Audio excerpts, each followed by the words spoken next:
Okay, તો last time આપણે કેટલાક દાખલાઓને લગતા સૂત્રો જોવાના હતા અને જોતા હતા, બરાબર.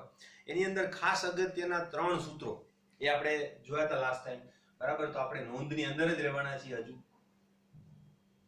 તમને મેં લાસ્ટ ટાઈમ કીધું એ પ્રમાણે, બરાબર, આ પોર્શન જે છે વિદ્યુત વિભાજનનો, આ પોર્શનમાંથી તમને દાખલાઓ મેક્સિમમ પૂછાતા હોય છે 4 માર્ક્સના.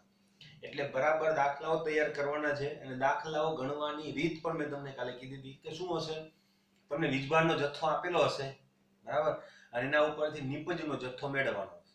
હવે નિપજનો જથ્થો જે છે એ વાયુ સ્વરૂપમાં હોય તો એના કદના સ્વરૂપમાં મેળવવો પડે, એટલે કે લીટરમાં, ml-માં, બરાબર. અને જો ઘન પદાર્થ હોય તો એનું વજન પણ મેળવવાનું કહી શકે અને મોલ પણ મેળવવાનું કહી શકે, બરાબર. અને પરમાણુઓની સંખ્યા પણ ઘણી વખત માંગી શકે. તો આપણે બધી વસ્તુ મેળવી શકીએ. જો આપણી પાસે મોલ હોય તો મોલને આપણે કન્વર્ટ કરી શકીએ વજનની અંદર, સંખ્યાની અંદર કે કદની અંદર. ને આપણે કાલે સમીકરણ જોઈ ગયા, બરાબર. તો કાલે જે સમીકરણો જોયા એની અંદર ખાસ અગત્યના સમીકરણની અંદર હું તમને કહું તો જેને આપણે સ્ટેપ 1 કીધું હતું એ હું નહીં લખું, ડાયરેક્ટ જ સૂત્ર લખીશ, બરાબર.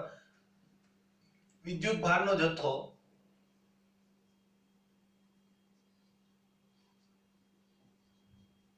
Q is equal to IT, બરાબર. અને આ જે વેલ્યુ છે શેમાં આવશે? કુલમમાં આવશે. અને આપણે તો ફેરાડેમાં ગણતરી કરવાના છીએ એટલે આપણે લખી હતી 96500 વાળી વેલ્યુ, બરાબર. IT upon 96500. એક આ સૂત્ર ખાસ અગત્યનું હતું, આપણે પહેલા સ્ટેપમાં જ કરીશું. બીજું સ્ટેપ જે છે વિદ્યુત ભારના જથ્થા પછી આપણે શું કરવાનું છે? વજન શોધવાનું. એટલે વિદ્યુત ભારનો ઉપયોગ કરી અને વજન શોધવાનું. ઘણા બધા સૂત્રો જોયા હતા, ફેરાડેના નિયમ મુજબ પણ સૂત્રો જોયા હતા, પણ ખાસ અગત્યના અને શોર્ટકટ સૂત્રો જેને કહેવાય એ કયા હતા આપણી પાસે? તો કે નિપજનો જથ્થો,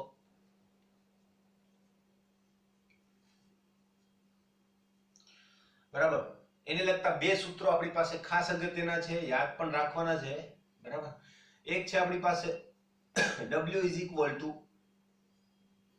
MIT upon NF. F is equal to 96500, બરાબર. આ યાદ રાખજો ખાસ. અને બીજું હતું W is equal to IT upon NF, બરાબર. હવે આ બધું W is equal to જો તો આ બંનેમાં ફરક શું? તો કે અહીંયા તમને જે જથ્થો મળશે એ મળશે ગ્રામમાં, અહીંયા જે જથ્થો મળશે એ મળશે તમને મોલમાં. ક્લિયર? તો આ શોર્ટકટ સૂત્રો છે. આના કેટલાક ડ્રોબેક્સ પણ છે કે જે મેં કાલે તમને નતા કીધા, આજે હું તમને કહીશ, બરાબર. ઓકે, જોઈએ હવે આગળ. આના સિવાયની પણ એક રીત છે, એ આપણે દાખલા ગણીશું ત્યારે કહીશું, સિમ્પલ રીત છે. ઓકે, તો આ 3 સૂત્રો ખાસ અગત્યના છે આપણા માટે, બરાબર. MCQ સોલ્વ કરતા હોય કે પછી ડાયરેક્ટ પાર્ટ 2 ની અંદર દાખલાઓ ગણતા હોય. ઓકે, હવે નેક્સ્ટ, ત્યાર પછી આગળ વધીએ તો MCQ ની અંદર, બરાબર, એક બીજું સૂત્ર પણ ઘણી વખત તમને પૂછાતું હોય છે, બરાબર. 2 મિનિટ. ઘણી વખત તમને પૂછાતું હોય છે અને એ સૂત્ર છે આપણી પાસે W is equal to ZIT, બરાબર. આ સૂત્ર ઘણી વખત અને રેફરન્સ બુક ની અંદર MCQ માં તમને જોવા મળશે, બરાબર, કે W is equal to ZIT. હવે આ ZIT ક્યાંથી આવ્યું? બરાબર. પહેલી વાર તમે આ સૂત્ર અને આ સૂત્રને બંનેને કમ્પેર કરો તો તમને દેખાશે કે અલ્ટિમેટલી Z એ શું છે? M upon NF છે કે નહીં? બરાબર. તો અહીંયા Z એ શું છે? M upon NF જ છે. હવે જો કોઈ પણ નિપજ હોય એનો અણુભાર અચળ હશે, એ નિપજ બનવા માટેના ઇલેક્ટ્રોનની સંખ્યા પણ ઓલમોસ્ટ અચળ હશે, અને ફેરાડે અચળાંક છે જ અચળાંક, બરાબર. તો Z વેલ્યુ જે છે એ એમ ગણો તો કેવી હશે? અચળ. એટલે કોઈ પણ રાસાયણિક પ્રક્રિયાની અંદર નિપજો કેટલી મળશે એનો આધાર કોના ઉપર હોય? તો કે પસાર કરેલા વિદ્યુત પ્રવાહના જથ્થા ઉપર, એટલે કે I એમ્પિયરમાં હશે અને એના માટે લાગેલો સમય T, એટલે કે શેમાં હશે? સેકન્ડમાં હશે. ક્લિયર? તો આ એક સૂત્ર છે. આપણે આ સૂત્રનો ઉપયોગ દાખલા ગણવામાં નથી યુઝ કરવાના, હું એટલે લખાવું છું કે MCQ ની અંદર હોય છે. જ્યાં હવે આ Z જે છે એ અચળાંક છે, જેને વિદ્યુત રાસાયણિક તુલ્યાંક કહેવામાં આવે છે. વિદ્યુત રાસાયણિક તુલ્યાંક. ઓકે, એટલે આ વસ્તુ છે ધ્યાનમાં લેજો. ક્લિયર? 10 મિનિટ પછી પાછું કપાઈ જશે આપણી મીટિંગ, ફરીથી ફટાફટ જોઈન થઈ જજો, બરાબર. વધારે વાર લાગવી જોઈએ નહીં. ઓકે, બાકીની બે વસ્તુ તમને ખબર છે, આ એ વિદ્યુત પ્રવાહ છે, ટી જે છે એ સમય છે.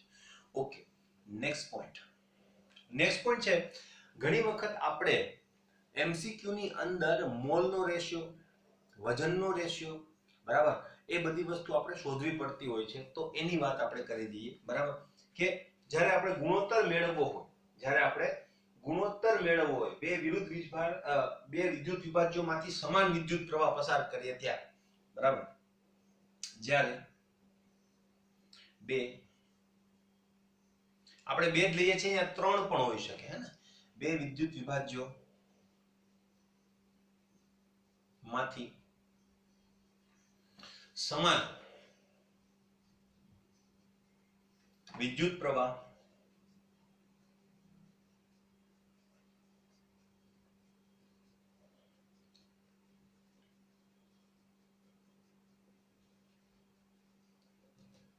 સમાન સમય માટે, બરાબર, તો ભાઈ આઈટી ની વેલ્યુ તો સેમ થઈ જશે કે નહીં, એટલે ક્યુ તો અચળ થઈ જશે, બરાબર.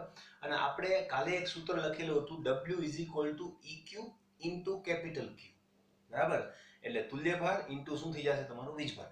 ક્યુ તો અચળ થઈ ગયું, બરાબર, એટલે હું જો ગુણોત્તર લેવા જાઉં આ બંને વિદ્યુત વિભાજ્યોમાં જે નિપજો મળી તે કેટલો મળશે, W1 upon W2 is equal to શું થશે, EQ1 upon EQ2 થશે કે નહીં, બરાબર, બંનેના તુલ્યભારના ભાગાકાર જેટલું. આ સૂત્ર પણ આપણે બહુ કામનું નથી, બરાબર, આપણે આ સૂત્ર ઉપરથી ગણતરીઓ નથી કરતા, બરાબર, એટલે આપણે આ સૂત્ર યાદ રાખવાનું છે. ઘણી વખત એમસીક્યુ ની અંદર તમને પૂછાતું હોય છે, જેમ આ પૂછાય જેવી રીતે આ પણ પૂછાય, તો તમને આ સંબંધ પણ છે યાદ હોવો જોઈએ. પછી આની અંદરથી ડેરિવેટિવ્સ આવે, W1 upon EQ1 is equal to W2 upon EQ2 કરી શકાય, બરાબર, તો એ તમને ખ્યાલ છે. આવું કેવી રીતે લખી શકાય આપણે, તો કે ભાઈ મને ખબર છે W is equal to EQ into Q. હવે Q તો અચળ થઈ જશે કારણ કે સમાન વિદ્યુત પ્રવાહ સમાન સમય માટે આપણે પસાર કરીએ છીએ, માટે EQ upon EQ થઈ જશે, જેને આપણે 1 2 કહી દીધેલા છે. Okay, fine. હવે નેક્સ્ટ, બરાબર, નેક્સ્ટ છે વજનનો જ્યારે આપણે ગુણોત્તર મેળવવો, બરાબર, અને મોલનો ગુણોત્તર મેળવવો ત્યારે શું કરવું, બરાબર, નિપજોના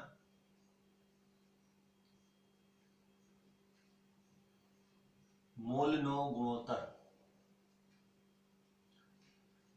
હવે જો બધી વસ્તુ દર વખતે હું નથી લખતો, આમાં હું એઝ્યુમ કરું છું આ જ વસ્તુ, કે જેટલા વિદ્યુત વિભાજ્યો છે તેમાંથી સમાન વિદ્યુત પ્રવાહનો જથ્થો સમાન સમય માટે આપણે પસાર કરીએ છીએ, બરાબર, ત્યારે જે મોલ મળશે, કેટલા મળશે એનો રેશિયો આપણે જોવાનો છે, બરાબર.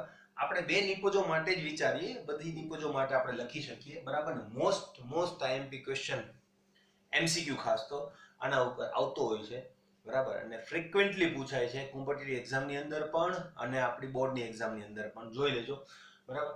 તો બહુ ઈઝીલી મેળવી શકાય. બાકી તમે બહુ મોટી જફામાં પડો ત્યાર પછી તમને એ વસ્તુ મળે, અને મોટા ભાગે અહીંયા તમને 3 ધાતુઓ માટે આપેલું છે, બરાબર, એટલે 3 ધાતુના મોલ તમે જો આ રીતે શોધવા જાવ તો મોંઘું પડી જાય, બરાબર, એક માર્ક્સમાં એ પોસાય નહીં.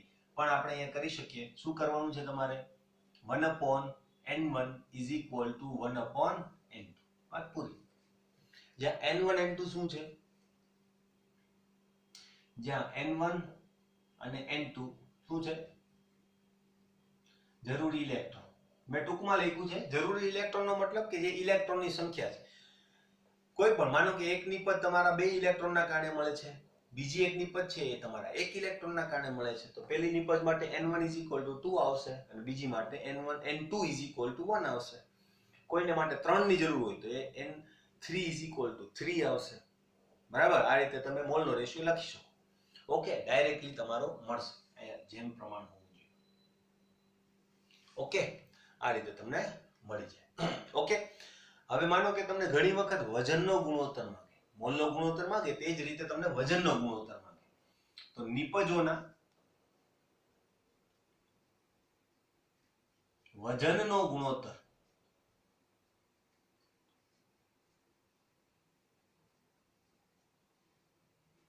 કેટલો થશે, તો જો વજનનો ગુણોત્તર માટે શું થશે, હવે આ મોલ છે કે નહીં, મોલમાંથી વજન કેવી રીતે મળે, અણુભાર વડે ગુણવાથી, બરાબર. તો અહીં અણુભાર વડે તમે ગુણી નાખો, 1 હોય તો 1 વડે ગુણવાનું થશે અને 2 હોય તો 2 વડે ગુણવાનું થશે, બરાબર. એન્ડ સો ઓન, હે ને 3 4 5 ગમે એટલા તમને ધાતુઓ આપેલી હોય એ બધાનો રેશિયો તમે શોધી શકો.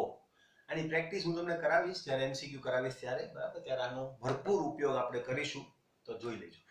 એમસીક્યુ માટે ખાસ કામનું છે. આ બધી વસ્તુ તમારે પાર્ટ 2 માં યુઝ કરવાની નથી, બરાબર, એ ખાસ ધ્યાન રાખજો, કારણ કે આ બધા શોર્ટકટ્સ છે. એક જ સૂત્રમાં તમને આન્સર મળી જાય, પણ એ તમને માર્ક્સ પૂરા અપાવશે નહીં. એમસીક્યુ માટે છે, આપણો સમય ઓછો બગડે માટે. ક્લિયર? આ વસ્તુ ખાસ મગજમાં ફિટ કરી દેજો. ફાઇન. તો આ એક વસ્તુ થઈ ગઈ, બરાબર. હવે આના પછી આગળ આપણે વધીએ. હવે એક વસ્તુ છે, મેં કીધું એમ કે આ બધા આ સૂત્રો છે ને, આના એક ડ્રોબેક્સ પણ છે. હવે ડ્રોબેક શું છે, બરાબર, એ હું કહી દઉં. આના માટે એક કાઉન્ટેશન છે, બરાબર, કે એક નોંધ ખાસ અગત્યની, બરાબર, કે આ સૂત્રોનો જ્યારે ઉપયોગ કરવો હોય ત્યારે તમારે નિપજોનો સહગુણક 1 રાખવાનો છે, બરાબર. નિપજોનો સહગુણક કેટલો હોવો જોઈએ? 1 હોવો જોઈએ. તો અહીંયા હું તમને એ વસ્તુ પણ લખી દઉં કે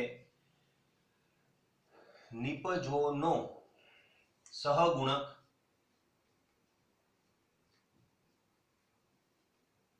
1 હોવો જોઈએ.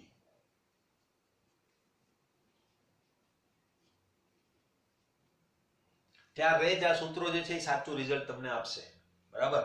આ હોય કે આ એક ના હોય તો શું થાય ભાઈ? એક ના હોય તો એક બનાવતા તો આપણને આવડે, એમાં કઈ અઘરી વસ્તુ નથી, બરાબર. પણ માનો કે તમારે નથી જ લેવું તો શું થાય? તો તમારે અહીંયા શું કરવું પડે? આને ગુણવું પડે, તમારો જે સ્વગુણક હોય ને એના સાથે. આને ફરીથી ગુણો જે સહગુણક છે તેના સાથે. તો હવે સૂત્રને વધારે કોમ્પ્લિકેટેડ કરવું એના કરતા બેટર છે કે આપણે એક વસ્તુ યાદ રાખીએ ને આપણે મોટા ભાગે આપણી ગણતરીની અંદર સહગુણકને કેવો રાખીશું? યુનિટ જ રાખીશું, એટલે વાંધો આવશે નહીં.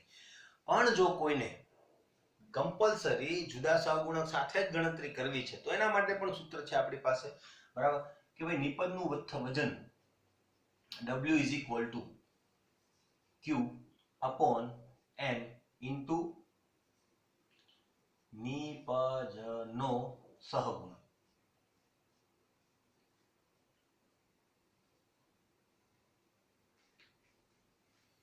ક્લિયર? એટલે ગુણાકારમાં છે ને મિત્રો. તમે એમ કહેશો સર આ સૂત્ર ક્યાંથી? ભાઈ આ જ સૂત્ર છે, એમાં કઈ નવું નથી. Q is equal to શું આવશે? MIT upon NF આવશે કે નહીં? બરાબર. તો અહીંયા IT upon F એટલે Q થઈ ગયું, તો અહીંયા N થઈ ગયું. એટલે અહીંયા જે તમને આ મળશે એ શેમાં મળશે? મોલમાં મળશે, બરાબર. આ શેમાં મળશે? મોલમાં મળશે. કોઈને એમ થયું હોય કે ભાઈ મારે મોલ નથી મેળવવા, મારે વજન મેળવવું છે, તો પહેલા મોલ શોધી લો અને ત્યાર પછી એને ગુણી નાખો. અથવા હજુ એક સૂત્ર યાદ રાખો, MQ upon N ઇન્ટુ સહગુણક, બરાબર. પણ આવા સૂત્રો યાદ રાખવાના નથી. ઓછા સૂત્રોની અંદર આપણું કામ ચાલતું હોય તો એટલા જ સૂત્રો યાદ રાખવાના છે, બરાબર. તો મેં કીધું એમ આને તમે જો સહગુણક વડે ગુણો તો થઈ જાય. એટલે આ કાઉન્ટેશન યાદ રાખજો જ્યારે આ સૂત્રો બધા યાદ યુઝ કરતા હોય ત્યારે, બરાબર. કારણ શું છે એ પણ જોઈ લો. જો એક ઉદાહરણ પણ આપો. દાખલા તરીકે હું તમને એમ કહું કે Mg+2 ઇલેક્ટ્રોન gives Mg, હે ને? તો આના માટે N is equal to કેટલું થઈ ગયું?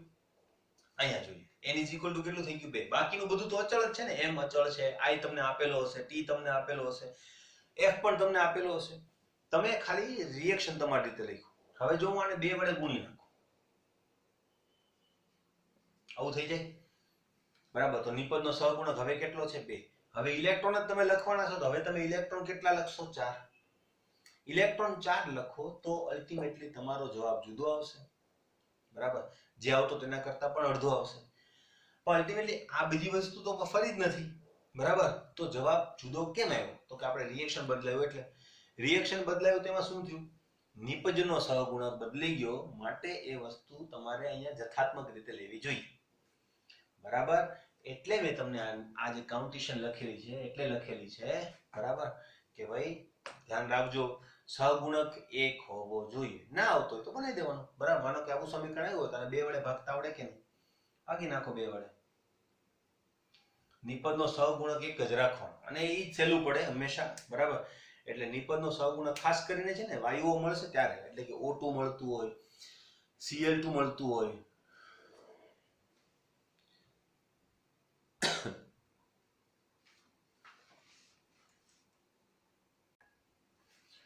ઓકે. તો શું વાત થતી હતી આપણે કે ભાઈ સહગુણક તમારો કેવો રાખવાનો છે 1, એનાથી તમને ફાયદો થશે. અને મેઇન પ્રોબ્લેમ ક્યાં આવશે? ધાતુઓમાં તો દર વખતે એક જ હશે, પણ જ્યારે વાયુઓ હશે ત્યારે Cl2, O2, H2 આની અંદર આપણને ખબર છે આપણે 1/2 લખીએ છીએ, બરાબર? તો ત્યારે ખાસ ધ્યાન રાખવાનું કે આપણું સમીકરણ જે છે એની અંદર 1 હોવું જોઈએ. ક્લિયર? Okay, fine. હવે આટલી વસ્તુ જો આપણને ખબર પડી ગઈ હોય, બરાબર, તો હવે આગળ વધીએ. આગળ આપણી પાસે આવે છે હવે કાર્યક્ષમતાના સૂત્રો, બરાબર? એક જુદો ઈરા જોઈ લઈએ આપણે. કાર્યક્ષમતા.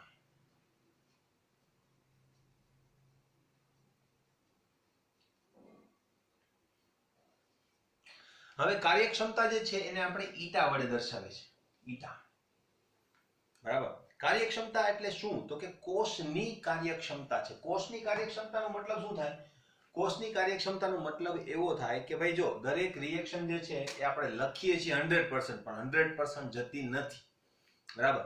એટલે રાસાયણિક પ્રક્રિયા જે છે એ પૂરેપૂરી થશે નહીં, બરાબર? તો શું કરીશું આપણે?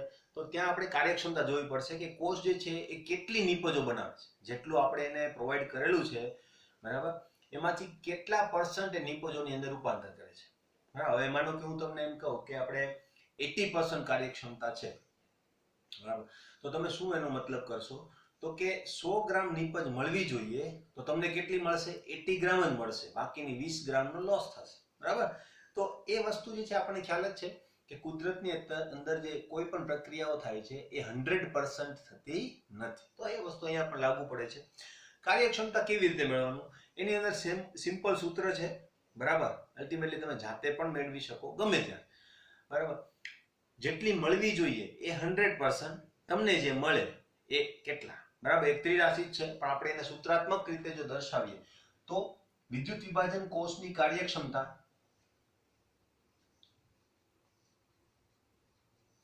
ઈટા ઇઝ ઇક્વલ ટુ, બરાબર, પ્રાયોગિક નિપજ ગુણ્યા 100 ભાગ્યા સૈદ્ધાંતિક નિપજ.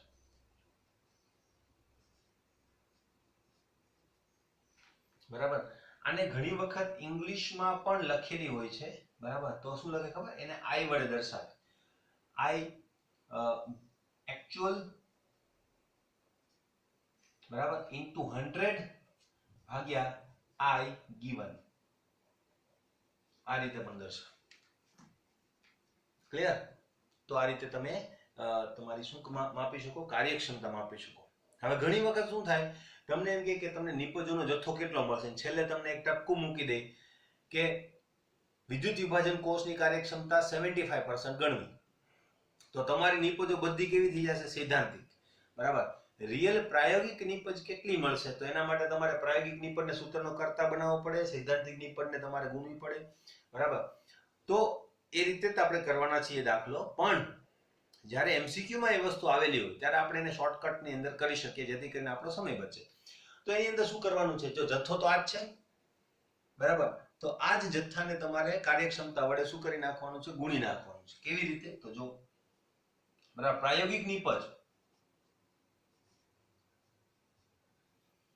ઇઝ ઇક્વલ ટુ, જેને આપણે W કહીએ છીએ તે જ, બરાબર, ઇઝ ઇક્વલ ટુ શું થશે? ડાયરેક્ટ, બરાબર, ડાયરેક્ટ તમારે કોઈ સૂત્રની બીજાની જરૂર નહીં પડે. MIT upon NF into eta upon 100. Direct તમને મળી જશે. ઘણી વખત તમને પ્રાયોગિક નિપજ આપેલી હોય, બીજી બધી વસ્તુ આપેલી હોય ને તમને કે કાર્યક્ષમતા કેટલી છે, તો ઈટાને સૂત્રનો કરતા બનાવી દેવાનો, બરાબર? હવે આ કાર્યક્ષમતા જે મળશે શેમાં મળશે? તમને ગ્રામમાં નિપજ આપશે ને. મોલમાં હોય તો મોલ વાળું સૂત્ર યુઝ કરો, બરાબર? તો એ બીજું સૂત્ર થશે. પ્રાયોગિક નિપજ is equal to IT upon NF eta upon 100 mole, બરાબર? ડાયરેક્ટ આની અંદર ખાલી કિંમતો મૂકો એટલે તમને નિપજનું પ્રમાણ મળી જાય. ઓકે, બરાબર? તો આ સૂત્રો છે, બરાબર? મેઇન સૂત્રો ક્યાં છે મેં તમને કીધા, બરાબર? દાખલા તો આટલા ઉપર જ રમતા હશે. આ બધી વસ્તુ MCQ ની અંદર તમને મદદરૂપ થશે અને આ વસ્તુ પણ દાખલાની અંદર કામમાં આવશે. દાખલાની અંદર આપણે આનો જ ઉપયોગ કરીશું દર વખતે, પાર્ટ 2 માં જ્યારે લખતા હોય ત્યારે. પણ જ્યારે મારે MCQ સોલ્વ કરવા હોય ત્યારે હું આ સમીકરણનો ઉપયોગ કરી અને શોર્ટકટની અંદર લખી નાખીશ. ક્લિયર? ઓકે. હવે જો હજુ નોંધની અંદર 2 પોઈન્ટ છે મારી પાસે કે જે તમને જાણ હોવા જોઈએ. બરાબર, આપણે એનો ઉપયોગ કરવાનો છે, પછી દાખલા ઉપર જઈએ. બરાબર, ઓકે, કાઢી નાખું.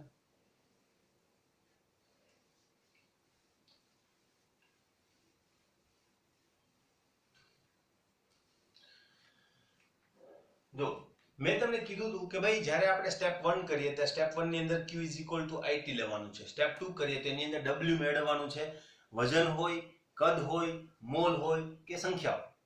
બરાબર, હવે એના માટે W એટલે કે સ્ટેપ 2 ની અંદર આપણે પહેલા લખ્યું હતું કે ભાઈ પહેલા શું કરવાનું, તો કે પહેલા રાસાયણિક સમીકરણ લખવાનું, ત્યાર પછી આગળ વધવાનું. બરાબર, તો એ રાસાયણિક સમીકરણ લખવા પડશે. હવે Cu હોય, Mg હોય, હમણાં લખેલું હતું Mg માટેનું. બરાબર, પછી Ag હોય. આના સમીકરણો તો તમે બહુ ઈઝીલી લખી શકો, કોઈ ઇશ્યુ ના થાય. પણ જ્યારે O2 કે H2 તમને મળતું હોય તો એના માટેના સમીકરણ થોડાક ટ્રિકી છે. બરાબર, તો એ વસ્તુ ખાસ આપણે જોઈ. જો પહેલી વાત, બરાબર, કોના માટે O2 અને H2 જ્યારે મળતું હોય નિપજ તરીકે, ત્યારે એના સમીકરણ થોડાક ટ્રિકી છે.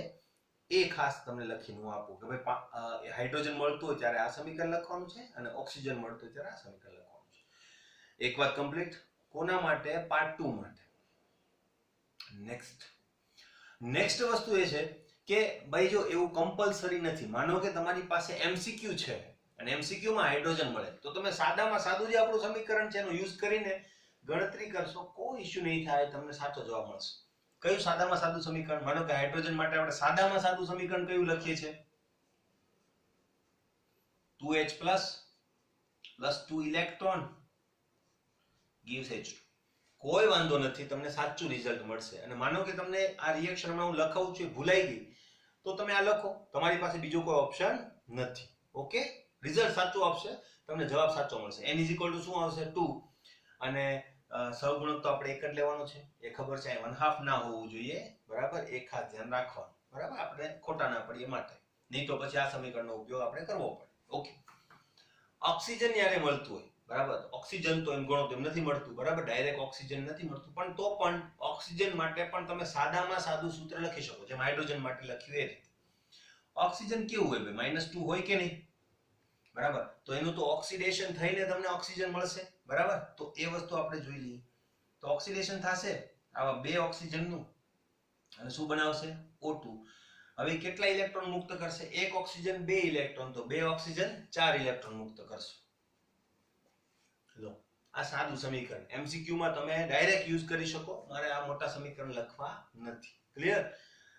પણ પાર્ટ 2 ની અંદર મેં કીધું એમ આ સમીકરણો ચાલશે નહીં. બરાબર, ભૂલાઈ ગયું છે માનો કે, તો લખો, તમને રિઝલ્ટ સાચું મળશે. તમને n ની વેલ્યુ મળી ગઈ, સહગુણક ખબર પડી ગઈ. બરાબર, તો તમને વેલ્યુ સાચી મળશે તમારા નિપજની, પણ આ સમીકરણ નહીં ચાલે. બરાબર, કારણ કે રાસાયણિક પ્રક્રિયા આ રીતે થતી નથી. કારણ શું છે? કારણ કે H2 ને O2 જ્યારે ઉત્પન્ન થતા હોય ત્યારે એ શેમાંથી થાય છે? એ પાણીના વિદ્યુત વિભાજનથી ઉત્પન્ન થાય છે. બરાબર, એટલે તમારી પ્રક્રિયા H+ માંથી ના હોવી જોઈએ, પાણીમાંથી હોવી જોઈએ. ઓકે, તો હવે એ પ્રક્રિયા શું છે? તો એ બંને પ્રક્રિયા હું તમને લખું છું. બરાબર, H2 માટે કઈ રાસાયણિક પ્રક્રિયા લખવાની છે તમારે? ભાઈ H2 ની અંદર જો ભાઈ આ તો ખબર જ છે તમને. બરાબર, પણ આ H+ આવશે ક્યાંથી? પાણીમાંથી. બરાબર, તો H2O જે છે એને આમ લખી શકાય H+ OH-. બરાબર, તો આવા 2 H+ જોઈશે કે નહીં? તને 2 વડે ગુણી નાખો. બરાબર, અને પછી આ રિએક્શન ને એમાં લાગુ પાડો તો શું થશે જોજો. H2O 2 વડે ગુણવા પડે, કારણ કે એમાં 2 H+ જોઈશે મારે, બાકીનું તો OH- છે, એ તો મૂકવાનું નથી H+ ને. બરાબર, તો હવે એ શું કરશે? 2 ઇલેક્ટ્રોન મેળવશે. કેમ 2 ઇલેક્ટ્રોન મેળવશે? કારણ કે આપણી પાસે 2 H+ છે એટલે. ફંડામેન્ટલ પણ સમજજો તો તમને યાદ રાખવામાં ઈઝી પડશે. બરાબર, ક્લિયર? તો આ 2 H+ 2 ઇલેક્ટ્રોન મેળવી અને શેમાં કન્વર્ટ થઈ જશે? H2 માં. ઓકે, બચ્યું શું? 2OH-. તો લખી નાખો 2OH-. શું પ્રોબ્લેમ આવ્યો? બરાબર, એટલે તમારે જ્યારે હાઇડ્રોજન નિપજ તરીકે મળતું હોય ત્યારે જે રાસાયણિક પ્રક્રિયા લખવાની છે આ લખવાની છે. આની અંદર પણ n = 2 જ મળશે. આમાં પણ તમે જોયું કે n = 2 જ મળે છે. ક્લિયર? ઓક્સિજન માટે જોઈ લઈએ. O2 માટે પ્રક્રિયા તો આ જ થાય છે, બરાબર, પણ એની પ્રક્રિયા પણ મેં કીધું એમ આપણે પાણીમાંથી લખવી પડશે, બરાબર. તો ભાઈ જો H2O, હવે મારે O2 બનાવવું હોય તો આવા બે H2O જોઈએ કે નહીં પાછા, કારણ કે O2 બનાવવાનું છે, બરાબર. તો સેમ સમીકરણ આ જ લાગુ પાડવાનું છે અહીંયા, બરાબર. તો હવે ઓક્સિજન તો નીકળી જશે, એટલે કે ફર્ધર ઓક્સિડેશન થશે, બરાબર, કારણ કે ત્યાં શું થાય છે, આ પ્રક્રિયા એનોડ ઉપર થતી હશે, બરાબર. એનોડ ઉપર ઇલેક્ટ્રોન મેળવવાના તો નથી જ, ગુમાવવાના જ છે, બરાબર. તો એ કોણ ગુમાવશે? OH- પણ ઇલેક્ટ્રોન ગુમાવશે, બરાબર. એટલે ઇલેક્ટ્રોન ગુમાવી અને શું બની જશે? ઓક્સિજનનું રૂપાંતર O2 માં થઈ જશે, બરાબર. એટલે આમાંથી ડાયરેક્ટ રૂપાંતર શેમાં થશે? O2 માં. ઓકે, હવે બચ્યું શું અહીંયા? 4H, બરાબર. અહીંયા OH- કઈ નતું કરતું, પણ હવે OH- છે તો ઓક્સિડેશન થાય ત્યારે આનું પણ ઓક્સિડેશન થઈ જાય, ઇલેક્ટ્રોન ત્યાંથી પણ રિલીઝ થઈ જાય, કારણ કે આ માઇનસ ચાર્જ કોના ઉપર છે? ઓક્સિજન ઉપર જ છે. એટલે આ પ્રોટોન પણ અલગ થાય, આના બે પ્રોટોન પણ અલગ થાય, એટલે કુલ કેટલા પ્રોટોન અલગ થશે? 4. તો અહીંયા હું શું લખીશ? 4H પ્લસ કેટલા ઇલેક્ટ્રોન રિલીઝ થશે? મેં કીધું એમ, એક ઓક્સિજન 2 ઇલેક્ટ્રોન રિલીઝ કરશે, તો 2 ઓક્સિજન 4 ઇલેક્ટ્રોન રિલીઝ કરશે. આ તમારું રિએક્શન, બરાબર. એટલે આ બે રિએક્શન તમારે યાદ રાખવા પડશે. ફંડામેન્ટલ પણ મેં તમને કીધું, બરાબર. પણ તમને યાદ નથી તો આવા સિમ્પલ રિએક્શન પણ લખી શકો, જવાબ તમારો સેમ જ આવશે. જો તમે ઇલેક્ટ્રોનની સંખ્યા બદલાતી નથી, આપણે તો શું જોઈતું હોય? રાસાયણિક પ્રક્રિયા ઉપરથી તે જ, બરાબર. ભૂલી ગયા છો તો લખી નાખું, બરાબર. આન્સર સુધી તો પહોંચી જવાના. પણ માનો કે તમારે બરાબર પ્રોપર આન્સર લખવો હોય તો આ જ સમીકરણ દર્શાવવાનું છે. ઓકે, બરાબર. તો ઘણા બધા સૂત્રો આપણે જોયા, આ બધા સૂત્રોનો ઉપયોગ આપણે કરવાના છે, અને બધા જ સૂત્રો બરાબર પ્રોપરલી લખી લેવાના છે, બરાબર. આ બધાની હું PDF મોકલવાનો નથી. ક્લિયર? તો વિડિયો હું પોસ્ટ કરીશ ત્યારે તમે એમાંથી લખી લેજો. ક્લિયર? આજે જ હું પોસ્ટ કરી દઈશ, એટલે તમને વહેલા મળી જશે, કાલ જેવું નહીં થાય. H2 વાળું પાછું એક વખત બતાવો. હા, જો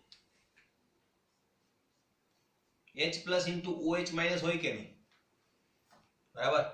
હવે એમાં H+ જ ઇલેક્ટ્રોન મેળવશે, OH- તો નહીં મેળવે, એની પાસે તો ઓલરેડી ઇલેક્ટ્રોન છે જ, બરાબર. એટલે H+ જે છે એ ઇલેક્ટ્રોન મેળવી લેશે, બરાબર.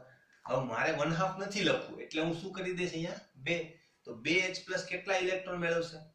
2 ઇલેક્ટ્રોન મેળવશે. 2 ઇલેક્ટ્રોન મેળવી અને એ શેમાં કન્વર્ટ થઈ જશે? H2 માં. ક્લિયર? તો આ આખું પદ તો નીકળી ગયું. હવે બચ્યું શું? OH- કેટલા OH- બચી ગયા? 2. તો અહીં લખી નાખવાનું 2OH-. ક્લિયર?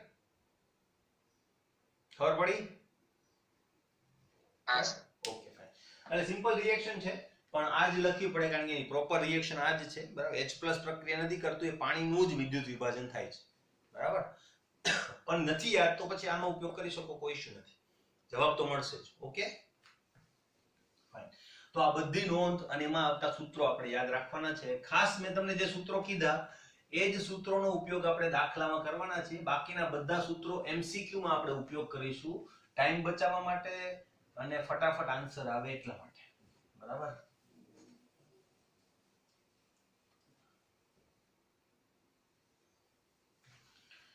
ઓકે, ચાલો હવે દાખલા ઉપર જઈએ, બરાબર. પણ એક વસ્તુ કહી દઉં કે વિદ્યુત વિભાજનનો પોઈન્ટ દાખલાઓ પૂરા થાય એટલે પૂરો નથી થઈ જતો. તમારા ટેક્સ્ટ બુક ની અંદર આ પોઈન્ટ અહીંયા જ પૂરો થઈ જાય છે, બરાબર. એમ પૂરો નથી થતો, હજી ઘણી બધી બાબતો આપણે શીખવાની બાકી છે, બરાબર. એટલે પહેલા દાખલાઓ જોઈ લઈએ કે કયા પ્રકારના પૂછાય છે, ને પછી એના બીજા ફંડામેન્ટલ એસ્પેક્ટ ઉપર જઈએ. તો જો આપણી પાસે દાખલો આવે છે,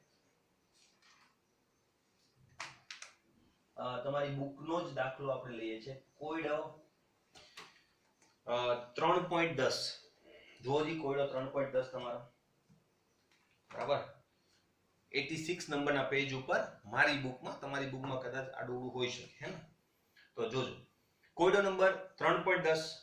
CuSO4 નું દ્રાવણ 10 મિનિટ માટે 1.5 એમ્પિયર પ્રવાહ વડે વિદ્યુત વિભાજિત કરવામાં આવ્યું. કેથોડ પર નિક્ષેપિત થયેલ કોપરનું દળ શોધો, બરાબર. આવા દાખલાઓ એમાં કઈ બીજું નથી હોતું, બરાબર. તો આપણે લખીએ કોયડો નંબર 3.10. હવે એની અંદર પેલા સમરી જોઈએ, બરાબર. હવે જો સમરીની અંદર હંમેશા જ્યારે વિદ્યુત વિભાજ્ય તમને જે આપેલું હોય ને એ લખવાનું પહેલા, કારણ કે નિપજ કઈ મળશે ને કેવી રીતે મળશે ને એ વિદ્યુત વિભાજ્ય ઉપરથી જ આધાર રાખે, બરાબર. તો નિપજો કઈ મળશે એનો આધાર કોની ઉપર, એટલે કે કયા કયા ફેક્ટર એના ઉપર અસર કરે છે એ બધી વસ્તુ આપણે આગળ ઉપર જોઈશું, બરાબર. એટલે પહેલા વિદ્યુત વિભાજ્ય લખી નાખવાનું. કારણ શું છે ખબર? કોપર મળતું હોય, કોપર ભાઈ 1 ઇલેક્ટ્રોન મેળવીને પણ મળે અને કોપર 2 ઇલેક્ટ્રોન મેળવીને પણ મળે. એવું કેમ? કાલે જ મેં વાત કરી હતી તમને કે ભાઈ CuSO4 હોય તો Cu+2 છે, પણ Cu2Cl2 હોય ક્યુપ્રસ ક્લોરાઇડ તો Cu+1 છે. હવે એ તમને કેવી રીતે ખબર પડશે? તો જો તમે તમારું વિદ્યુત વિભાજ્ય લખ્યું હશે તો, બરાબર. એટલે વિદ્યુત વિભાજ્ય હંમેશા પહેલા લખી નાખો. પછી 10 મિનિટ માટે તો તમને T ની વેલ્યુ આપેલી છે 10 મિનિટ, ક્લિયર. અને બીજું આપેલું છે તમને એમ્પિયર. એમ્પિયર એટલે વિદ્યુત પ્રવાહ. વિદ્યુત પ્રવાહ I = 1.5 એમ્પિયર તમને આપેલું છે, ઓકે. અને કેથોડ પર નિક્ષેપિત થયેલ કોપરનું દળ કેટલું હશે આવું તમને પૂછેલું છે, બરાબર. એટલે કોપરનું દળ Cu question mark, બરાબર. હવે દળ પૂછ્યું છે એનો મતલબ થાય વજન. વજનનો મતલબ આપણે અહીંયા જવાબ શેમાં લેવાનો છે? ગ્રામ, બરાબર. આ જ વસ્તુ જો MCQ માં પૂછેલી હોત તો હું ડાયરેક્ટ મારું સૂત્ર લાગુ પાડી દેત, બરાબર. MIT/NF ડાયરેક્ટ મને આન્સર મળી જાય, બરાબર. પણ મારે અહીંયા પાર્ટ 2 ના હિસાબે દાખલો ગણવાનો છે એટલે આવું બધું ચાલશે નહીં, બરાબર. માર્ક્સ પૂરા નહીં મળે તમને, ક્લિયર. તો શું કરવું? તો એના માટે આપણે આખો દાખલો પ્રોપરલી ગણવો પડશે. કેવી રીતે? તો જો મેં તમને કીધું તો એ પ્રકારે પહેલા વિદ્યુત ભારનો જથ્થો મેળવવાનો, બરાબર. જો અહીંયા ભાઈ જો દરેક વિદ્યુત વિભાજનની પ્રક્રિયામાં છે ને 2 નિપજો મળતી હોય. કેટલી? 2 નિપજો. આમાં તમને એક જ નિપજ પૂછી છે, બરાબર. બીજી નિપજ મળતી હશે એનોડ ઉપર, કારણ કે Cu જે છે રિડક્શન થઈને મળે, બરાબર. Hello sir. હા બોલો. પાયલ મેમ બોલું. ઘણા સ્ટુડન્ટ્સ ના વિડિયો છે ને હમણાં બંધ થઈ ગયા છે, તે લોકોને બેટા, બધા કેવું કે વિડિયો ઓન ચાલુ કરો કરે. પૂર્વ કુમારી, ઘણાએ બંધ કરી દીધા છે. જીલ, આજ્ઞા, ધર્મીન, આર્યન, દર્શ, બધા ઓન કરી દો વિડિયો. ચલો ઝડપથી, નહીં તો હમણાં જેનો વિડિયો ઓફ છે ને એને હું હમણાં પૂછીશ. નહીં આવડે ને તો પછી 5 વાર લખીને મને પોસ્ટ કરવું પડશે પછી. જીલ પટેલ, ધ્રુવભાઈ તને પર્સનલી કહેવાનું છે. ધ્રુવ છે, પછી માધવીન છે, પ્રેમ પટેલ, પ્રેમ પટેલ,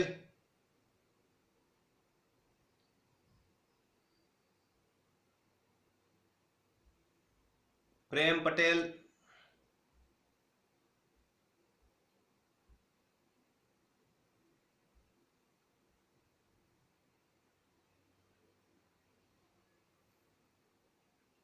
માધવીન,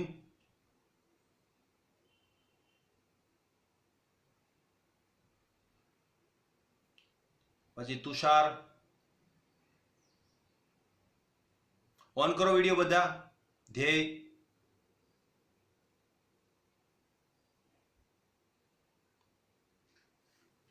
વારંવાર ના કહેવાનું એકની એક વસ્તુ, પછી ખોટો ટાઈમ નહીં બગાડવાનો આપણા લેક્ચરની અંદર પછી.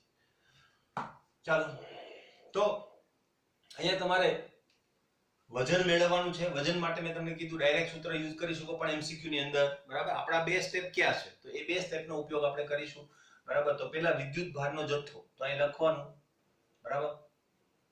વિદ્યુત ભાર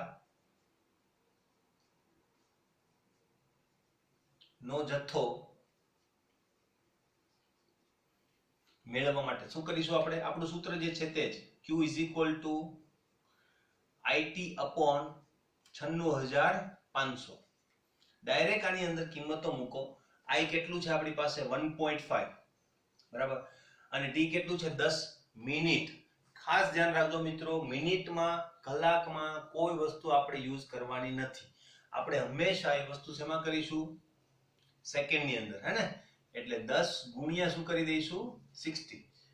બરાબર, મિનિટને સેકન્ડમાં ફેરવા હોય તો 60 વડે ગુણવાના, કલાકને તમારે સેકન્ડની અંદર ફેરવા હોય તો 3600 વડે તમારે ગુણવા પડશે. બરાબર, તો આટલા શું મળશે તમને?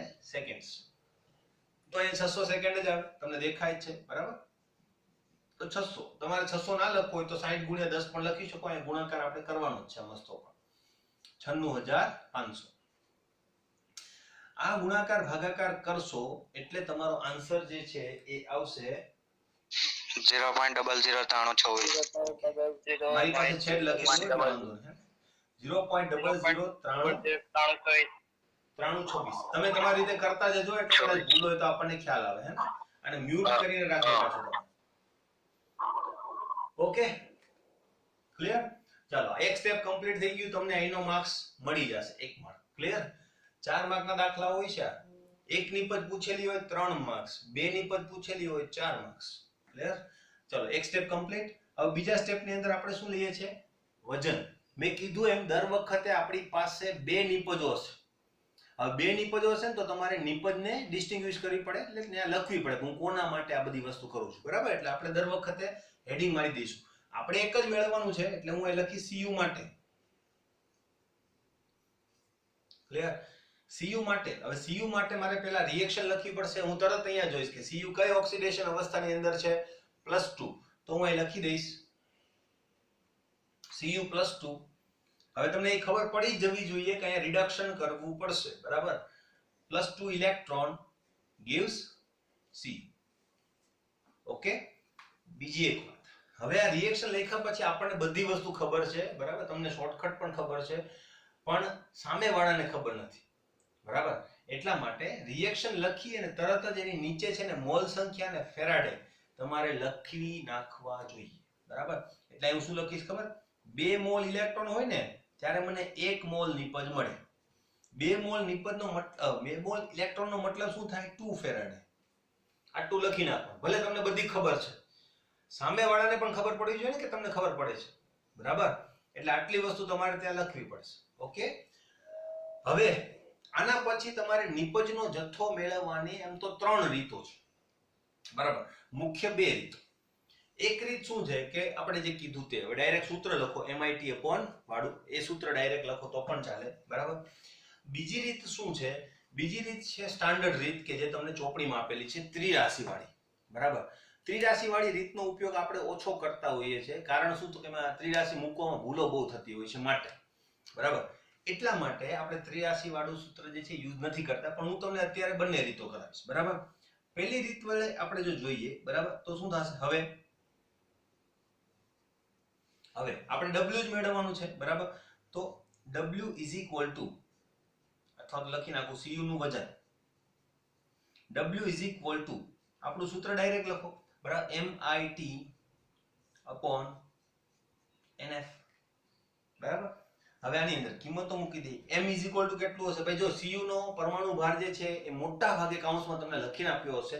બરાબર, ના લખીને આપ્યો હોય તો અમુક ચીલા ચાલુ જે છે, દાખલા તરીકે કોપર છે, આયર્ન છે, બરાબર, એના બધાના પરમાણુ ભાર તમને થોડા ઘણા યાદ રાખવા. ખાસ કરીને ટેક્સ્ટ બુકમાં જે દાખલાઓની અંદર જે ધાતુઓ પૂછેલી છે તે Ag નો યાદ રાખવો 108. બરાબર, એ બધી વસ્તુ. તો અહીંયા કેટલો થશે? 63.5 ગુણ્યા I કેટલું છે? I આપેલું છે તમને.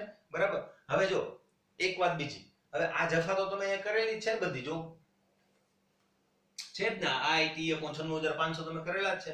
બરાબર, છતાં પણ તમારે બીજી વાર અહીંયા લખવું પડશે કારણ કે આપણે પાર્ટ 2 માટે ગણીએ છીએ. એટલે અહીં લખવું પડશે. કેટલું છે આપણી પાસે એમ્પિયર? 1.5 * 600 upon NF. N ની વેલ્યુ કેટલી છે? અહીંથી મળશે તમને 2 ઇન્ટુ શું થશે? F 96500. બરાબર, આનો ગુણાકાર ભાગાકાર તમે કરશો એટલે તમારો આન્સર જે છે એ આવશે 0.2938. કરી લેજો તમારી રીતે, ભૂલ હોય તો કહેજો. બરાબર, W = 0.2938. હવે કોઈને 37 આવતું હોય, 36 આવતું હોય તો એ ભૂલ ના કહેવાય. બરાબર, એટલા ડિજિટનો ફેરફાર આવે. મેં 4 ડિજિટ કન્સિડર કર્યા હોય, તમે 2 ડિજિટ કન્સિડર કર્યા હોય તો એ બધું થાય. આટલા પણ શું એકમ લખવાનો ખાસ ગ્રામ. બરાબર, બસ આન્સર આવી ગયો. બરાબર, આટલો દાખલો થાય, 3 માર્ક તમને મળે. રીત નંબર 2. રીત નંબર 2 માં શું છે? એક સ્ટાન્ડર્ડ રીત. આ તમને આવડવી જોઈએ. બરાબર, પણ મેં કીધું એમ જેને 83 મૂકવામાં ભૂલ પડતી હોય તો એ લોકો માટે આ રીત નથી. હવે જો શું કરવાનું છે, અહીંયા 83 મૂકવાની. હવે આ રીત સ્ટાન્ડર્ડ છે એટલા માટે એમાં સહગુણક તમે 1 રાખવો ફરજિયાત નથી. આના માટે સહગુણક 1 રાખવો ફરજિયાત છે, મેં તમને કીધેલું છે, બરાબર. પણ તમે સ્ટાન્ડર્ડ રીતનો ઉપયોગ કરો, તમારે 1 રાખવો ફરજિયાત નથી. ક્લિયર? તમે કોઈ પણ સહગુણક રાખી શકો, તમારું સાચું સમીકરણ હશે તો સાચું રિઝલ્ટ મળશે, બરાબર. રીત નંબર 2 શું છે એની અંદર જો, આના ઉપરથી તમારે 83 મૂકવાની. ભાઈ સિમ્પલ છે. જો 2 ફેરાડે વિદ્યુત ભારનો જથ્થો પસાર કરીએ તો 1 મોલ કોપર મળે છે. તો 0.00932526 ફેરાડે જેટલો વિદ્યુત પ્રવાહ પસાર કરે તો કેટલી નિબંધ મળશે? વાત પૂરી, તરત આ જવાબ આવશે, બરાબર. લખીએ. તો કેવી રીતે લખવાનું? જો 2 ફેરાડે જેટલો વિદ્યુત ભાર પસાર કરીએ, બરાબર, તો કેટલો જથ્થો મળે છે? 1 મોલ કોપર મળે, બરાબર. તો તમે, પરંતુ આપણી પાસે તો કેટલું છે? ખાલી 0.009326, બરાબર. તો 0.009326 ફેરાડે જેટલું જો પસાર કરીએ આપણે તો કેટલું મળશે, બરાબર. તો આના માટે આપણે શું કરીશું, બરાબર. હવે બધી ખ્યાલ જ છે તમને, ચોકડી ગુણાકાર આપણે કરવો પડશે આ રીતે. 9326 into 1 upon 2 એટલે અહીંયા તમને મોલ મળશે. એ મોલ હવે કેટલા મળશે એ તમે જોઈ લેજો, એ મારી પાસે નથી લખેલું આ બીજી રીત, બરાબર. અહીંયા તમને જે મળશે ને એ મોલમાં જવાબ આવશે. ક્લિયર? હવે એ જે મોલ છે એને વજનમાં કન્વર્ટ કરવા પડશે. તો વજન ઇઝ ઇક્વલ ટુ શું થશે? મોલ ગુણ્યા અણુભાર અથવા પરમાણુ ભાર. પરમાણુ ભાર આપણને ખબર છે 63.5, તો 63.5 સાથે ગુણો એટલે તમારો આ જવાબ આવીને ઉભો રહેશે 0.2938 ગ્રામ. ક્લિયર? તો આ બીજી રીત. આમાં તમને કમ્પલસરી મોલ જ મળે અને મોલ માંથી પછી આગળ જવાનું હોય. સંખ્યા પૂછી હોય તો સંખ્યા ઉપર, વજન પૂછ્યું હોય તો વજન ઉપર, ને કદ પૂછેલું હોય તો કદ ઉપર. ક્લિયર? આ સ્ટાન્ડર્ડ રીત. હવે આ માનો કે તમે આને 2 વડે ગુણો તો શું થાય? 2 2 2, બરાબર. તો અહીં 4 આવી જશે તો તમારી 83 બદલી જશે.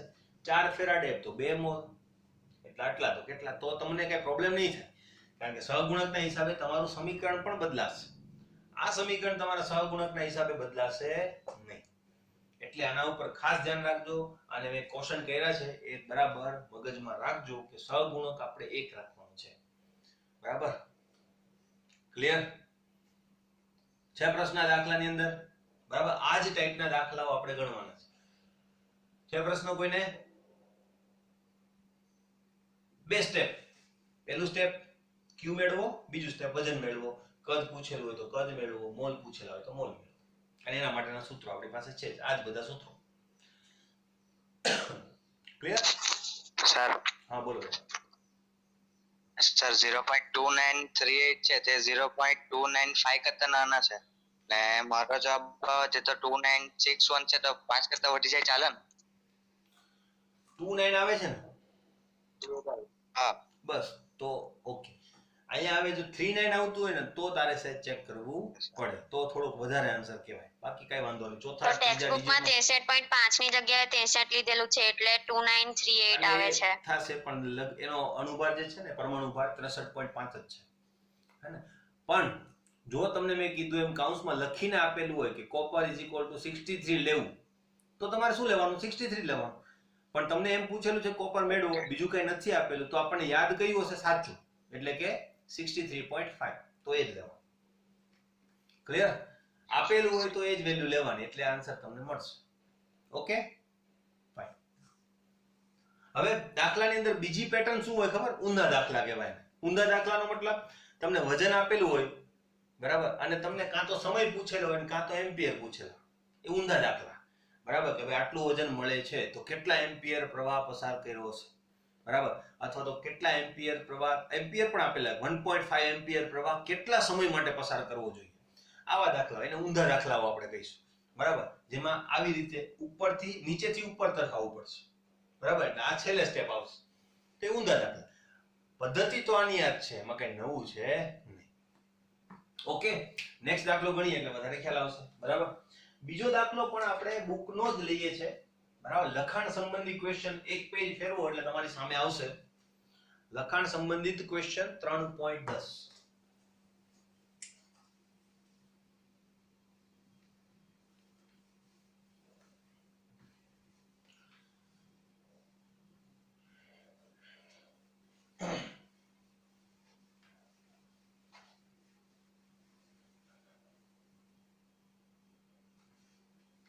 લખાણ સંબંધિત ક્વેશ્ચન 3.10. ઇન્ટેક્સ ક્વેશ્ચનમાં આપેલું છે. હવે જો એ શું કહેવા માંગે છે, જો 0.5 એમ્પિયર વિદ્યુત પ્રવાહ તારમાંથી 2 કલાક માટે વહે છે તો તારમાંથી કેટલા ઇલેક્ટ્રોન વહી ગયા હશે. બરાબર. હવે આ જે છે એમ ગણો તો થોડોક એમસીક્યુ નો દાખલો છે. બરાબર. નિપજ નથી પૂછેલી, તમને ઇલેક્ટ્રોનની સંખ્યા પૂછેલી છે. એના માટે પણ ફંડામેન્ટલ. બરાબર. આવા ક્વેશ્ચન પણ આવતા હોય છે તો જોઈ લે. ભાઈ જો ઇલેક્ટ્રોનની સંખ્યા કેવી રીતે મળશે, એ પણ ફેરાડેની મદદથી મળશે કે નહીં, તમને બધાને ખ્યાલ જ છે. એટલે એ બધું મગજમાં હોવું જ જોઈએ કે ભાઈ 1 ફેરાડેનો મતલબ 1 મોલ ઇલેક્ટ્રોન. તમને માનો કે 5 ફેરાડે મળ્યું તો કેટલી સંખ્યા થઈ જશે? 5 મોલ. બરાબર. સંખ્યા પૂછે ત્યારે આપણે 11મા ધોરણથી જ વાત થઈ ગઈ છે કે સંખ્યા પૂછે એટલે સંખ્યા આપવાની, મોલ નહીં. બરાબર. એટલે તમારે શું કરવાનું? 5 મોલ આવ્યો જવાબ તો 5 મોલ ને શું કરવાનું? એવોગેડ્રો આંક વડે ગુણી નાખવાનું એટલે મળી જશે. ક્લિયર? આપણે ગણી જો 0.5 એમ્પિયર નો પ્રવાહ છે. બરાબર. તો પ્રવાહનો મતલબ I 0.5 એમ્પિયર. ઓકે. ત્યાર પછી બીજું શું છે આપણી પાસે? ધાત્વિક તારમાંથી 2 કલાક માટે વહે છે. 2 કલાકનો મતલબ T = 2 hours અને 2 hours નો મતલબ શું થાય તો કે 2 × 3600. ભાઈ ગુણાકાર કરવાનો છે ને કઈ જરૂર નથી, કારણ કે નીચે આપણે સૂત્રમાં મૂકી દેવાનું આ જ રીતે. એટલે એક જ વાર કેલ્ક્યુલેટર હાથમાં લઈને તો ગુણાકાર થઈ જાય. બરાબર. એટલે અહીંયા આવી જ રીતે રાખો. તમને પૂછેલું છે કે પસાર થતા ઇલેક્ટ્રોનની સંખ્યા, પસાર થતા ઇલેક્ટ્રોનની સંખ્યા માંગેલી છે તમારી પાસે. બરાબર. = ક્વેશ્ચન માર્ક. કેવી રીતે મળશે? મેં કીધું એમ આપણે પહેલા ફેરાડે મેળવવા પડશે. બરાબર. અને પછી ફેરાડે ઉપરથી ઇલેક્ટ્રોન મળી જશે. ફંડામેન્ટલ શું છે? 1 ફેરાડે = 1 મોલ ઇલેક્ટ્રોન. બરાબર. જોઈએ તો શું થશે? વિદ્યુત ભારનો જથ્થો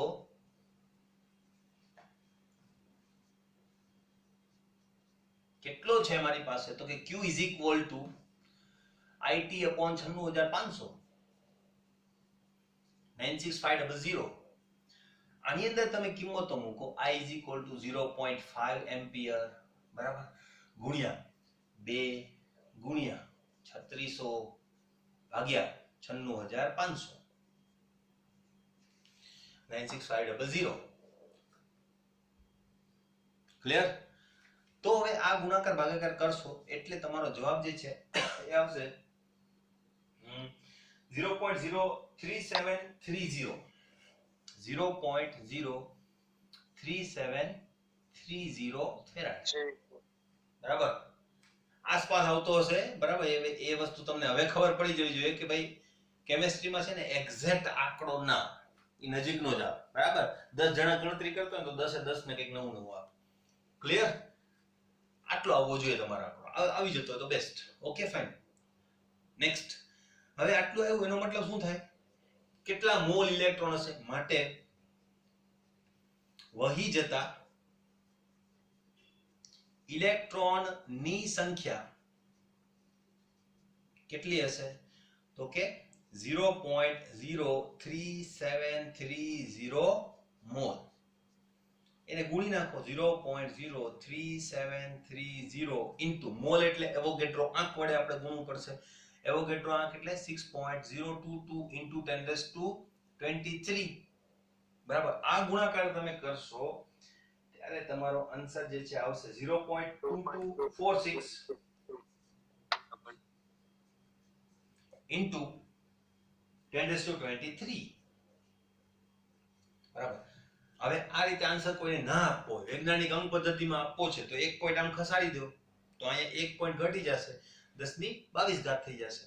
ક્લિયર? તો આન્સર ને તમારે કેટલીક વાર એડજસ્ટ કરવો પડે એમસીક્યુ માં આપેલો હોય તે રીતે. આ એમસીક્યુ માટે વધારે અગત્યનો દાખલો છે અને જો પૂછાય તો 2 માર્ક્સ આ સહન કરી શકે, એનાથી વધારે ના હોય નહીં. બરાબર? તો આ સંખ્યા મળી કોની? ઇલેક્ટ્રોન. ક્લિયર? તો આ રીતે પણ દાખલાઓ આવી શકે. ઓકે, બીજા કેટલાક દાખલાઓ આપણે હવે જોઈએ. બરાબર? ભાઈ બુકમાં છે ને બહુ ઓછા દાખલાઓ આપેલા છે, પણ આપણે ઘણા બધા દાખલાઓ કરવાના છે. બરાબર? એટલે ઘણા બધા દાખલાઓ આપણે કરીશું. બરાબર? જોઈ લઈએ. હવે ગણી લઈએ દાખલો. આમાં કોઈને પ્રશ્ન નથી ને? બરાબર? ફંડામેન્ટલ એક જ હતું, જેટલા ફેરાડે વીજભાર એટલા mall electron. Okay,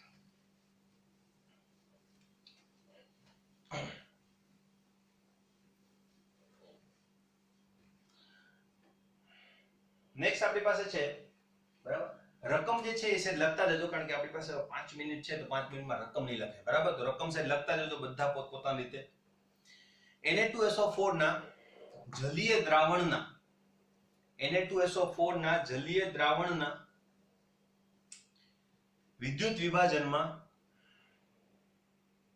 2.5 ampere Na2SO4 ના જલીય દ્રાવણના વિદ્યુત વિભાજનમાં 2.5 એમ્પિયર નો વિદ્યુત પ્રવાહ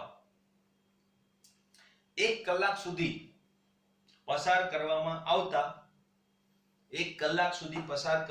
આવતા ધનધ્રુવ પર 300 કેલ્વિન તાપમાને અને 1 વાતાવરણ દબાણે કેટલો O2 વાયુ એકઠો થશે? કેટલો O2 વાયુ એકઠો થશે? બરાબર? તો આપણી રકમ હતી. એક્સ્ટ્રા દાખલો છે, બુકમાં નહીં મળે. બરાબર? બહુ બધા દાખલાઓ કરવાના છે. બરાબર? દાખલાઓની બુક બનાવજો. બરાબર? જેથી કરીને લાસ્ટ ટાઈમ જ્યારે આપણે રીડિંગ કરીએ ત્યારે એ બધું મળે. બરાબર? હવે જો આપણે દર વખતે કરીએ છીએ એ પ્રમાણે આપણું જે વિદ્યુત વિભાજ્ય છે એને ઉપર લખી નાખીશું. ક્લિયર? તો કે આનું કઈ કામ નથી. બરાબર? કારણ કે અહીંયા ઓક્સિજન મળે છે. ઓક્સિજન મળતો હોય તો વિદ્યુત વિભાજન કોનું થતું હશે? પાણીનું જ. બરાબર? એટલે પાણીવાળી જ પ્રક્રિયા આપણે ત્યાં લખવી જોઈએ. ઓકે, 2.5 એમ્પિયર નો વિદ્યુત પ્રવાહ તમને આપેલો છે. I = 2.5 ampere. બરાબર? T તમને આપેલું છે 1 કલાક. હવે 1 કલાકનો મતલબ 3600 સેકન્ડ થશે. ઓકે, ધનધ્રુવ પર 300 કેલ્વિન તાપમાને, તો 300 કેલ્વિન તાપમાન આપેલું છે અને દબાણ પણ આપેલું છે 1 વાતાવરણ. એક વાતાવરણ અને O2 વાયુ તમને મેળવવાનું કીધેલું છે. ભાઈ જ્યારે વાયુ મેળવવાનું કે ત્યારે તમારે વાયુનું કદ મેળવવાનું છે એ યાદ રાખજો. બરાબર? વાયુનું કદ એટલે કે લીટરમાં તમારો જવાબ આવવો જોઈએ, વજન લઈને આવતા. બરાબર? એ ખાસ ધ્યાન રાખજો. નહીં તો ઘણીવાર એવું થાય છે આપણે વજન લઈને આવે. વજન પણ સાચો જવાબ છે, પણ અલ્ટિમેટલી ત્યાં તમારી પાસે કદ માંગેલું હશે વાયુ હોય તો. Okay, fine. હવે અહીં શું કરીશું? એની એ જ રીત. બરાબર? વિદ્યુત ભારનો જથ્થો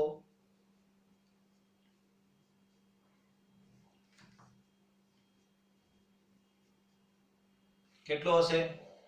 Q = IT/96500 ફેરાડે. I = મૂકી દો 2.5 * 3600 96500 આ કરશો ને એટલે તમારો આઈ થિંક આન્સર આવશે 0.074611 0.074611 ફેરાડે. આ કરતા જજો, મારી ભૂલ હોય તો તમે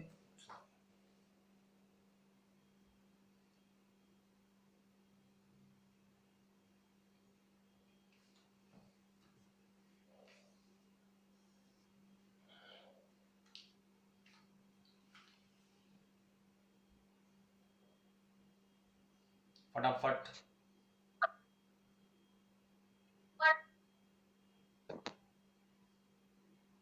સરસ. ઓકે, ફટાફટ ધ્યાન રાખજો. અહીંયા સેમ જ દાખલો છે આપણો. બરાબર? એટલે Q નું વેલ્યુ તમારી આટલી આવશે. ગણતરી જાતે કરવી જેથી કરીને તમને ખ્યાલ આવે અને કદાચ મારી ભૂલ હોય તો મને કહી શકો. હે ને? ઓકે, Q ની વેલ્યુ તમારી આટલી આવશે. હવે શું કરીશું ઓક્સિજન માટે, બરાબર? તો અહીંયા એ પોઈન્ટ લખવાનો, વ્યવસ્થિત લખવાનું ભાઈ. તમારે પૂરા માર્ક્સ લેવા હોય તો તમારું વ્યવસ્થિત નિદર્શન હોવું જોઈએ. જવાબ અગત્યનો નથી, બરાબર? તમે આન્સર લખીને કહી દો એ કઈ અગત્યનું નથી, બરાબર? તો વ્યવસ્થિત લખીને આપવાનું છે. એટલે હું લખીશ O2 માટે. આ ટેવ રાખવાની છે, કારણ કે બે નિપજો પૂછી હશે તમારા 4 માર્કના ક્વેશ્ચન ની અંદર અને તમે ઉર્દુ લખી નાખશો તો સામેવાળાને મજા નહીં આવે, તમને માર્ક્સમાં મજા નહીં આવે. ક્લિયર? એ O2 માટે. હવે O2 માટે આપણી જે રિએક્શન છે મેં તમને લખાવી છે નોંધમાં, એ લખવાની. ક્લિયર? કઈ reaction? H2O plus sorry 2H2O gives O2 plus 4H plus 4 electron. આ રિએક્શન લખવાની છે તમારે, બરાબર? અને મેં તમને કીધું એ પ્રમાણે તમારે હંમેશા રિએક્શનની નીચે જે મેં કીધું છે એ લખી નાખવાનું. ઇલેક્ટ્રોનની નીચે શું લખવાનું? 4 મોલ ઇલેક્ટ્રોન, એનો મતલબ 4 ફેરાડે, એ લખવાનું. હા બોલો. ઓકે. અને એ શું લખવાનું? 1 મોલ. ઓકે સર હા બેટા. સર 0.09 સર ફેરાડે નો જવાબ અલગ આવે. કેટલું આવે છે? 2.5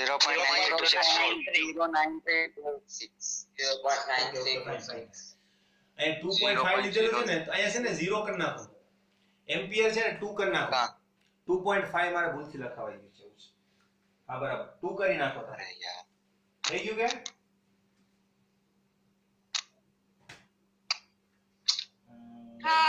થઈ ગયું સર. ઓકે. હા સર. 2 જ મિનિટ. હા તો હવે આવે છે ને, તો હવે આટલો જવાબ. હા સર ઓકે fine. હા બરાબર છે. એટલે ચેક કરતા રહેજો. તો અહીંયા કેટલું આવશે? 2 આવશે. ઓકે, હવે જવાબ આ જ આવશે. ફાઇન. તો હવે આની અંદરથી તમે બે રીત કરી શકો. બે રીતનો મતલબ 4 ફેરાડે તો 1 મોલ. ભાઈ એવું ફરજિયાત નથી કે ઇલેક્ટ્રોન અહીંયા હોય તો તમે 83 મૂકી શકો. એટલે જ કહું છું 83 માં ભૂલો થાય છે, બરાબર? એટલે બરાબર પ્રેક્ટિસ કરો, કોઈ વાંધો ના આવે. તો 4 ફેરાડે તો 1 મોલ ઇલેક્ટ્રોન, તો આમાં કેટલા? બરાબર, એ રીતે કરી શકો. પણ મારે એ નથી કરવું, મારે પેલા સૂત્રો વાળું કરવું છે. હવે સૂત્રોમાં મારે મેં કીધું એ પ્રમાણે મારે કદ જોઈએ છે. શું જોઈએ છે? કદ. તો કદ ક્યારે મળે? મોલ હોય તો. વજન ઉપરથી કદ આપણે નથી મેળવતા, નહીં તો જફા થાય. વજન મેળવો, વજન ઉપરથી પાછા મોલ મેળવો અને મોલ ઉપરથી કદ મેળવો, બરાબર? પણ આપણી પાસે ડાયરેક્ટ મોલ મેળવવાનું પણ સૂત્ર છે, તો આપણે એનો જ ઉપયોગ કરીએ, બરાબર? W is equal to શું થશે? પેલું MIT/NF હતું, હવે શું આવશે આપણી પાસે? ખાલી IT/NF, બરાબર?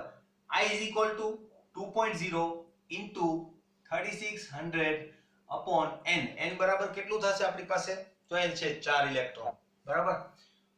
4 અને 96500. આ કરશો એટલે તમને મોલમાં આન્સર આવશે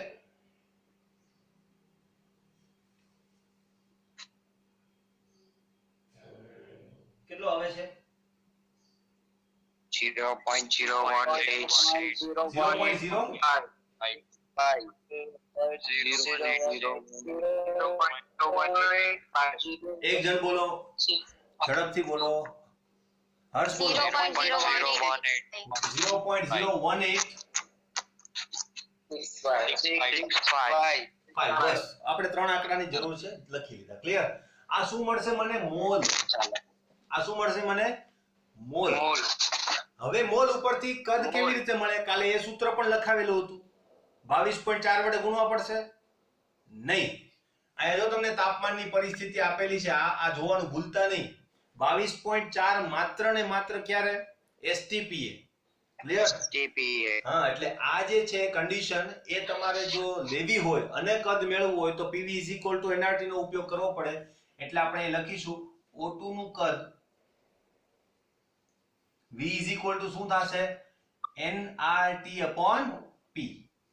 હવે nRT/P ની અંદર n એટલે શું થશે? હવે મોલ થશે. ભૂલી નહીં જવાનું કે ઇલેક્ટ્રોનની સંખ્યા નથી લખી નાખવાની. n = મોલ થશે 0.0185 into r = 0.083 લેવાનું અને t = 300 અને ભાગ્યા p = 1 લેશો અને જે તમારો આન્સર આવે તે તમારો આન્સર કેટલો આવે છે?